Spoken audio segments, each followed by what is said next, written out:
And I mean, if the United States has a problem with maybe not having enough stuff to go up against China, that goes double for Taiwan. And it really does concern, I think, many of us that I take the fact that the Chinese are maintaining the course in the gray zone as evidence that they're not willing to take it to the next level. So now's the time for us to meet them head on there. So the fact that we need to be very cautious with sort of the strategic obligations we are making right now until we ensure that we have a military that can back up the sorts of threats and promises that we're making. Welcome to the show, everyone. Explore the critical gaps in the U.S. naval capabilities. Has the PLA outpaced the U.S. military? Assess the effectiveness of U.S. deterrence. Uncover why no military challenges the aggressive PLA. Examine Tsai Ing-wen's ties with the military. Delve into the role of the Territorial Defense Force. Understand Taiwan's commitment to defending its island. Hi, everyone. Today we have a fantastic guest. It's Michael Hunzeker. Michael, hi. Welcome to the show. Hey, very nice to see you virtually, and thanks so much for having me. Good. I would like to ask you to tell us a few words about yourself. Sure. So I am an associate professor at George Mason University's Schar School of Policy and Government, where I mostly work on international relations, national security issues, and of course, the topic for today, I work quite a bit on Taiwanese defense and defense reform. Great. I know you have a very interesting past because you served in the Marine Corps. So I wanted to ask you about how helpful is it in your academic career now? Because that's a really rare case where somebody writing about the military actually has a military experience. No, I actually found and continue to find that it's extremely important in some ways, just like people would expect people who write about China to have spent some time in China. I find that having actually spent 6 years on active duty and another 10 years in the reserve is just invaluable for giving me some insight and contextual basis to write about a lot of the things that I write. And in fact, my military service was kind of what inspired me to go to graduate school and to study the issues of military reform and defense innovation. Okay, but now let's talk about people who maybe didn't serve in the military. What do you think? What's the value of such opinions, let's say, of pure civilians writing about the military? Because that's actually the case, I'm afraid, of most of them. Most experts who write about military, they didn't really serve. So what do you think about that? Well, I actually think it's an important voice. As you mentioned, it's kind of the dominant voice, but I think that in some ways it brings much needed perspective, particularly in democracies such as ours. It is a military which should be responsive to the civilian government and to the elected people. And so to serve that interface between the viewpoint of the people who maybe have not served, and at least in the United States, the overwhelming majority have not served, and academia and that analysis, I think, is an invaluable insight. I also think we should definitely be careful not to overstate what military service brings in terms of that added context, because somebody can definitely become victim of the tyranny of experience. And just because you served in uniform in one part of one particular conflict does not give you the perspective to understand all conflicts and all types of defense reform. So, for example, I served in Iraq. That conflict was obviously very different from the sorts of things we'll be talking about in the Taiwan Strait. And so my experiences nearly 20 years ago, I think they helped me understand some of the basic characteristics and challenges faced by servicemen and servicewomen, but by no means does it give me sort of this exclusive monopoly on perspective and insight. Great. I would like to ask you about the lack of capabilities of the US military to build naval assets, like both for itself and, for example, for the AUKUS agreement. So the US lacks almost everything compared to China: engineers, shipyards, finances, the commitment. That's maybe the weakness of democracy. So what's the way to overcome it? How can the US catch up with China? It's an important question. And I think it is finally gaining some traction in the American public's eye. I mean, I think defense experts and scholars and analysts have been talking about this problem for some amount of time. But the fact that I think now kind of the average American voter, and certainly up on Capitol Hill, it's gaining some attention and traction there. It's going to give us that momentum that we need to make the investments we need to, which I think is the short answer to your question. I mean, the United States is going to have to invest a tremendous amount of money and attention and political capital to overcome this problem. It's not a problem that sort of transpired overnight. It is a problem that was decades in the making. I think it very much traces back into the early 90s, the end of the Cold War, this sense that we had entered this new moment in history when we didn't have to worry about things like great power conflict anymore. And from that perspective, the American people, and by extension, their leaders, really were eager to capture the peace dividend. So we just stopped spending on the military. We shrank the military. Because we shrank the military, we shrank all of the corporations. We consolidated them down to just a small handful. And the only solution to the kind of decades of that way of doing business is it's going to be to put a lot of money towards the problem. And it's going to take a long time. And I very much hope both voters and political leaders are sensitive to the fact that we need to be very cautious with sort of the strategic obligations we are making right now until we ensure that we have a military that can back up the sorts of threats and promises that we're making. Now, would you agree? Like some of my interviewees, they were very pessimistic with regard to this topic, basically talking about, and they also have military background like you. So they see it in a way that actually, again, we have to catch up with the PLA, that they're actually already superior with regard both to Taiwan, that's clear, but also to the US and its presence in Asia. Would you agree that actually the PLA took over the US Navy or Air Force, that it's much stronger in the US than we often, dare to admit? I certainly think that the challenge for the US military, in particular in Asia, is much greater than I think the kind of standard narrative, certainly in places like Washington, D.C. and Main Street USA appreciate. I don't think sort of if you were to lay out the US military against the Chinese military, one would see or think that the Chinese have a market advantage. But the challenge is that the US military is just spread so thin. We've got something like 60 defense alliances around the world that could potentially obligate us to a situation that some call strategic insolvency, kind of like an insurance company that has too many insurance policies. And so we really, especially in a situation where we might find ourselves in a conflict or a crisis with Russia and Iran and China simultaneously, it would just stretch our resources thin. And going back to our previous conversation about the kind of shrinking, consolidated US defense industrial base, I mean, the fact of the matter is a lot of the types of military equipment that we would need in a conflict over Taiwan or anywhere else in East Asia or the Indo-Pacific, it's going to rely on things that we just don't have a lot of anymore. So I have this amazing doctoral candidate who works with me, Mike Sweeney. He wrote an award-winning piece for the U.S. Naval Institute where he analyzed the situation facing the United States with its submarine fleet. And so we've got, something like basically 50 submarines, but people forget these things break down a lot. So about 2/3 of those submarines are in maintenance at any point in time. So of kind of the 17 that we have operating, the 17 attack submarines that we have operating, only about 6 of those are actually close to China at any given point in time. And so it shows you the challenge that we're up against, because China's got something like 50 to 55 attack submarines that it could throw at the problem. They have to go 90 miles. We have to go 7,000 to 10,000 miles. It's just a real asymmetry, and we don't have a lot of stuff we can throw at it. Yeah, sounds actually very sad.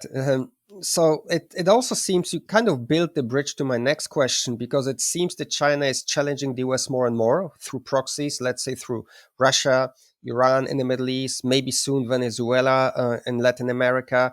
So I know you've spoken a few times about American deterrence. Do you think it's failing? Do you think that, again, there is a way to catch up, to build it back? So on this count, I am optimistic.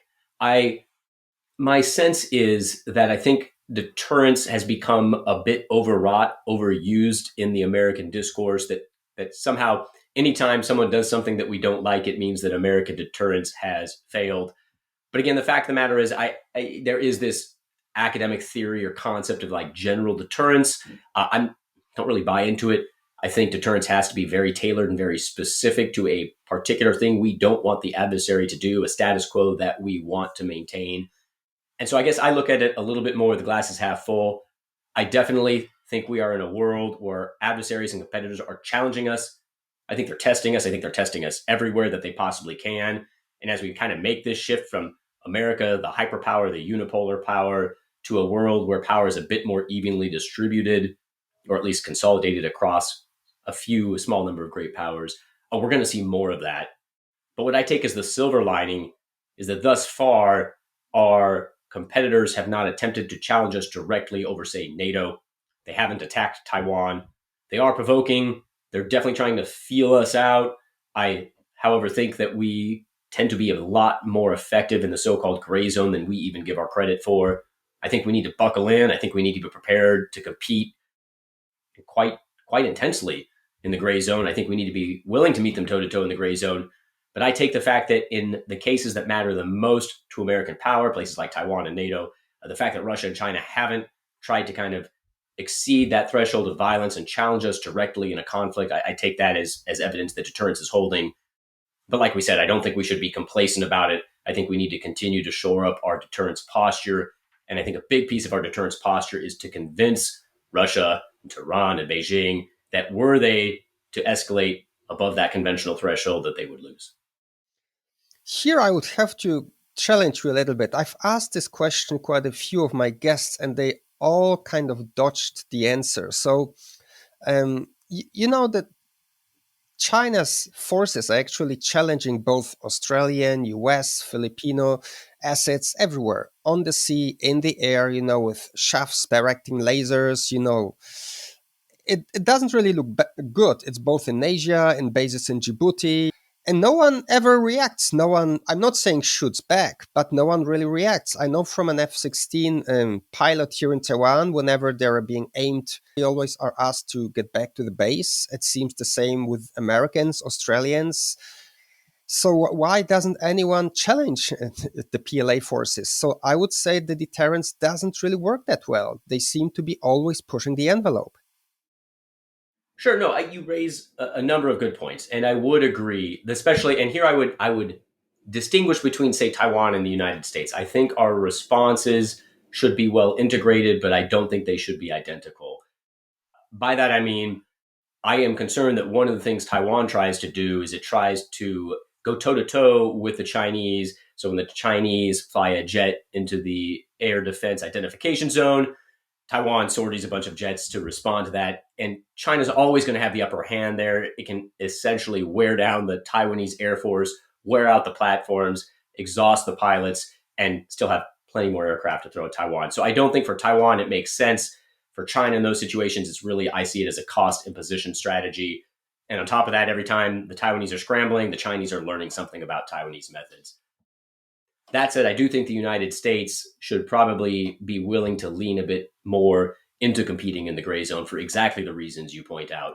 We do have certainly not enough assets, I think, or as many as I would like to have to feel comfortable about our margin of superiority, but we definitely have enough that I think that we could be more competitive in how we engage and how we do our intercept missions. And I think some of that is going to have to turn on our willingness back here in the United States to tolerate a higher level of risk than we have before, and to signal that we're willing to tolerate a higher level of risk. To go to Thomas Schelling and his sort of infamous metaphor for competing over issues of deterrence, sometimes to convince the other side that you really are serious, you have to be willing to rock the boat and show that you're willing to take the risk that that boat might tip over. I think that's what we're seeing in the gray zone. I take the fact that the Chinese are maintaining the course in the gray zone as evidence that they're not willing to take it to the next level. So now's the time for us to meet them head on there. If you believe in me, please like it, leave a comment and share the show with friends. It might not look like it, but I have quite a lot of expenses. I am not asking for money, only for support. The goal of this program is to spread the knowledge. Good, thank you. I would like to direct our attention now a little bit at this Taiwan Strait and discuss a little bit the army here. It looks like the relationship of the Tsai administration with the army is a bit sour. And I know you mentioned this in your article. Taiwan's defense plans are going off the rails, discussing the Ministry of Defense here. Wendell Minnick also in his Substack, China and Arms, and other people mentioned this. How do you see this relation? I think Tsai doesn't really handle the military that well. I would say I'm not sure any political authorities in Taiwan are able to handle the military as well as we certainly in the United States would like to see. I think it's hard for Americans who are used to civilian control of the military and a military which is very responsive to civilian authority. It's hard for us to kind of understand that, yes, Taiwan is a democracy, but elected leaders' relationship with the Ministry of National Defense and the armed forces is just historically different. Their experiences are different. The context in which that occurs is different. And the Ministry of National Defense, in some ways, is sort of apart from civilian leadership. I'm even skeptical the degree to which, if we could imagine the KMT winning the election in January, that the KMT, let's say the KMT wants the Ministry of National Defense to do something the Ministry of National Defense doesn't want to do, I'm suspect as the degree to which the MND would even listen to a blue coalition. But certainly, I think President Tsai has not pushed the military to the degree that Washington had hoped she would, to really push for things like asymmetry, the overall defense concept, putting way too much of Taiwan's limited defense dollars into big ticket items, of which Taiwan just can't afford enough of them. And I mean, if the United States has a problem with maybe not having enough stuff to go up against China, that goes double for Taiwan. And it really does concern, I think, many of us that the situation seems to not have changed a great deal. Could you elaborate a little bit what you just mentioned about the KMT? Did I understand you correctly? You said even they wouldn't challenge the MOD here. They would kind of let them go their own way, like the Tsai administration does? That would be my concern. So my understanding, and although I get to go to Taiwan a couple of times a year, I'm basically stuck here in the United States. But my understanding is that the KMT right now is itself a bit divided. I mean, maybe that's understating it, but on defense issues between a sort of traditional camp and a more reformist-minded camp. I think that reform-minded camp inside the Blue Coalition really does, for the most part, see eye to eye with the reformers on the green side of the political spectrum. This need to move away from big ticket items, this need to abandon any pretense that Taiwan's military in any world in the modern day could go toe to toe with the Chinese military, could fight for control of the Taiwan Strait or the Malacca Strait, or even more provocatively, engage in long range strikes into China. But I think there's a more traditional camp, which first of all is just very skeptical of the U.S., really thinks that somehow that by sort of letting down Taiwan's guard, that will cause China to reduce tensions. I think that's a misread, but I think that's what the traditional camp sees. And I think the traditional camp is perfectly happy to let the Ministry of National Defense do its own thing. So my suspicion is if the KMT came to power and that traditional camp sort of was holding sway over Hoyoi's defense policies, then certainly the MND would look like it was doing what the KMT wanted it to do, but that's because the KMT leadership would see eye to eye with the military leadership. If, however, and my hope would be that the reform voices inside the KMT would prevail and Ho wins, and Ho then says, I want you to do the same thing that President Tsai was basically telling you to do, I could very much see then a world in which the MND just does the same thing to the KMT that it did to the DPP. And I certainly haven't heard or seen anything to suggest that a reform-oriented KMT presidential administration would have any more sway or leverage or bureaucratic oversight than the DPP did. So maybe this would change a bit for the better now with American advisors, let's so-called advisors, like the military here, it's around 1,000 personnel. Maybe this would change a little bit and make it make both sides cooperate better. I'm hopeful. Hope springs eternal. And this is why I keep working on the topic, because although I think there's a lot of room for improvement on the U.S. side and the U.S.-Taiwan side and the Taiwan side, I'm continually working because I haven't given up hope. Certainly, I've written quite a bit on why I think we need more U.S. trainers in Taiwan. And I think even better because it's less provocative in terms of Beijing's threat perceptions to bring as many Taiwanese units as possible to the United States, yes, to Hawaii, but even also, I think, to some of our joint training bases in the U.S., where we've got plenty of training space. Because I think that the more Taiwanese units we can train, the more that we can inculcate them with American doctrine. Yes. And I'm not suggesting American doctrine is perfect, but I think it's a heck of a lot better than what Taiwan has. We can start to reorient Taiwan's military. But my concern is that at the end of the day, this kind of bottom-up change, it takes probably longer than we might have if we take some of these threat windows seriously. And so from that perspective, we still really do need the political leadership in Taipei to really put the screws on the Ministry of National Defense so that it can marry up some of these bottom-up changes, which will take time, with real top-down vision, like a genuine set of operational concepts If they're not going to do the ODC, the overall defense concept, that's fine. Call it something else, but something that really does move away from this idea of going symmetrically toe to toe with some destroyers that China's going to wipe off the board almost immediately. And I would like to see some resources put behind that in the form of political will, because although President Tsai has done a good job of increasing defense spending, I just don't think it's anywhere close to where it needs to be given the scope of the threat. Liking and subscribing is greatly appreciated, and it helps me keep this channel going. My goal is to spread the opinions and experience of the best people in this industry. Yeah, that's also a bridge to the next question. You've spoken and written about the Territorial Defense Force. I had a guest here who had an amazing idea, Rick Fisher.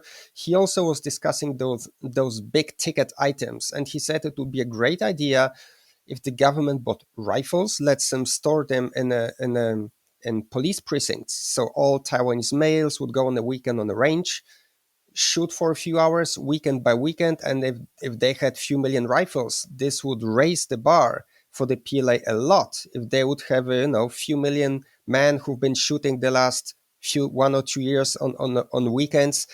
What do you think about this idea? Walking away a bit more from big ticket items and focusing on the Territorial Defense Force, or maybe teaching just Taiwanese women first aid and men shooting. I mean, I love the idea. I've written similar things tracing back all the way to, I think, 2018. Anything that would help to buttress Taiwan's active duty and conscript military forces with some form of either territorial defense or local civilian disaster response. I think there are so many different ways that Taiwan could go about doing that, would just be a boon in terms of reinforcing deterrence by convincing Beijing that an invasion will not be quick. It will not be a fait accompli. They cannot snatch Taiwan, break the will of the Taiwanese people, and do all those things before the U.S. intervenes. It's really about signaling that it's going to take a long time, and that's going to buy the United States time, and that's what the U.S. would need. And I oftentimes, when I'm giving talks or discussing with people, I like to point out, Taiwan is they are spending at least 16 billion US to buy about 8 indigenously produced diesel submarines. And I like to point out how many rifles and 5.56 rounds and munitions that $16 billion can buy. Exactly. And that those types of forces, again, they'll be resilient and they will be around years after China will probably effectively neutralize. And it shows commitment both to China and to the US. I mean, what more can you ask from a population? Exactly. And I think that is a huge piece, which is, I think the average American who is war weary, I mean, we fought 2 wars for 20 years. There's a lot. I think Taiwan doesn't understand the degree of skepticism in the US towards overseas commitments. And while I think there's a very powerful rationale for defending Taiwan, at the end of the day, I think the American people, having been sobered by the experiences in Iraq and Afghanistan, and for the older Americans, even Vietnam, they really will want to see some sense that American leaders can point to Taiwan and say the Taiwanese people are willing to sacrifice as much and more than they are asking the Americans to do for them. And that I think could really prove to be a game changer, especially if a crisis does loom. My last question. What's your current research? What are you looking into, or what should we be following in 2024? What do you think is coming at us in the coming year? Well, if there is one thing I've learned in recent years, it is to place no bets on the future. I am certainly a bit concerned with 2024, just in the wake of the presidential election. And I don't even mean that, assuming that one party or the other will win. Again, going back to this idea of reform-minded voices inside the KMT, I could see a world in which Ho pulls off the victory, but yet from Beijing's perspective, the new KMT is basically no different than the old DPP for all intents and purposes, at which point they say, we've lost hope. So I could see any number of worlds in which 2024 can bring more of the types of provocations that we saw in 2023 and beforehand. And so this need to buckle in. My very, very, very modest and humble attempt to contribute to our understanding of these problems is I am wrapping up a multi-year study where we've been interviewing senior officials and policymakers and military officers and academics in Taiwan, China, Australia, Korea, Japan. And what we're really trying to get a sense of are what are the stakes for American reputation in a Taiwan scenario. And what we want to try to understand is, to what degree should the United States be committed to Taiwan's defense because of concerns that if we don't defend Taiwan, then Japan and Australia and Korea might wonder, well, will America abandon us next? So wrapping up that project, and I'm hoping we can get that thing off to the presses here in the next few months and get it out on the street. Fantastic. Where would where could they find it, and when would it be out? Well, it is under review now, so I don't want to put any pressure on the editors to say yes or no because want that to be a good blind process. But with any luck, I'm hoping this thing hits the street or bookshelves or e-shelves sometime later this spring, if not early in the summer.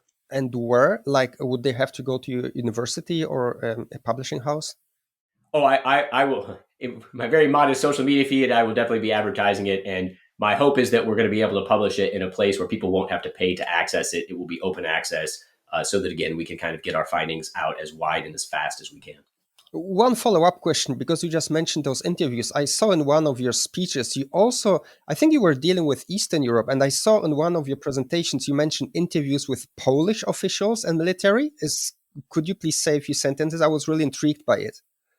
Sure. So one of the things that my frequent collaborator Alex Lanashka and I have worked on are really not just Taiwan, but many of America's frontline states and partners that are closest to the threat and how they respond to the challenge and what the U.S. can do to help buttress deterrence in their situations.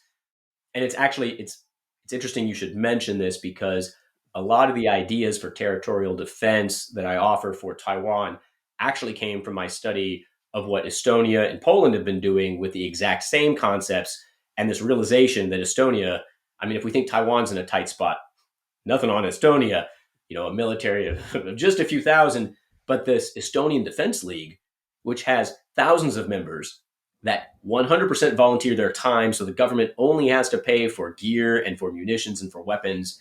And we actually had a chance to meet some of their service members. We got to meet with the former head of the Estonian Defense League. And it was a real eye-opening experience that these were serious warriors who were also civilians in their day job, but freely giving their time. And I mean, I could tell this is one of the benefits of having been in the military when you look them in the eye, that these are people that are serious and they're willing to fight. And I think that just sent a very powerful message. Yeah, that's interesting because since Russia attacked Ukraine and Poland, a lot of men took to shooting ranges. Many applied for gun permits, and the price of bullets doubled, maybe in the meantime even tripled. But it really affects the society. And this is something what I'm missing here in Taiwan. It is. And, one of my concerns is in the U.S. side, this tendency to see how Ukraine and Poland reacted to Russia's invasion and just assuming the same will automatically happen in Taiwan, which I think just fundamentally mistakes and misunderstands some of the context and the culture and the history and the nuance. I would like Taiwan to more embrace the Polish model or the Estonian model or definitely the Ukrainian model. I don't know that we're there yet, so I don't want Washington to assume it. But I think there are things we can do to push them in that direction, because I really do think a lot of things we've seen, especially among our frontline allies in NATO, Poland, Estonia, Lithuania, they really do point to kind of a new center of American deterrence power and partners that are willing to work with us and I think are doing the right thing. Michael, thank you very much for your time and your insights. Thank you, Richard, very much for having me. And I hope we can cross paths, maybe even in the real world, very soon. Thank you.